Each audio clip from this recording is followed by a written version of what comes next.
Liquor కుంభకోణం వ్యవహారంలో ఒక కీలక వ్యక్తి ఎవరు అంటే ఇప్పుడు వీళ్ళ వినిపించిన పేర్లన్నింటిలో సజ్జల శ్రీధర్ రెడ్డి. అయితే తాజాగా సజ్జల శ్రీధర్ రెడ్డికి సంబంధించి గత వైసీపీ ప్రభుత్వ హయాంలో జరిగిన మద్యం కుంభకోణం కేసులో అరెస్ట్ అయిన సజ్జల శ్రీధర్ రెడ్డితో ప్రస్తుతం తమ కంపెనీకి ఎలాంటి సంబంధం లేదు అంటూ నంద్యాలకు చెందిన ఎస్పీవై ఆగ్రో ఇండస్ట్రీస్ లిమిటెడ్ చెప్పేసిందట.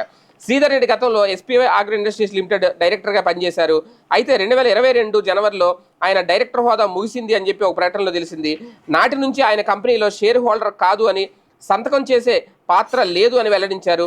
మద్యం కుంభకోణం కేసులో ప్రధాన నిందితుడు రాజకేశ్ రెడ్డితో శ్రీధర్ రెడ్డికి ఉన్న అనుబంధం ఆయన వ్యక్తిగతం అని కూడా చెప్పుకొచ్చిందట. అంటే ఇప్పుడు ఈ ఎస్పీవై ఆగ్రో ఇండస్ట్రీస్ ఏంటంటే ఆయన ఎవరో మాకు తెలియదు అనేది చెప్పడం, అంటే ఒక రకంగా ఇది ఆయనకి షాక ఊరట. అంటే ఇప్పుడు ఈ డిస్టిలరీస్ ఏవైతే ఉన్నాయో వాళ్ళ కనుక ముందుకు వచ్చి మా దగ్గర కమిషన్లు తీసుకున్నారు, మా దగ్గర లంచాలు తీసుకున్నారు, కమిషన్లు తీసుకొని ప్రత్యేక రేటు పెట్టిన తర్వాతే మాకు ఆర్డర్లు ఇచ్చారు అని గనక చెప్తే ఖచ్చితంగా వీళ్ళు ఇరుక్కుంటారు.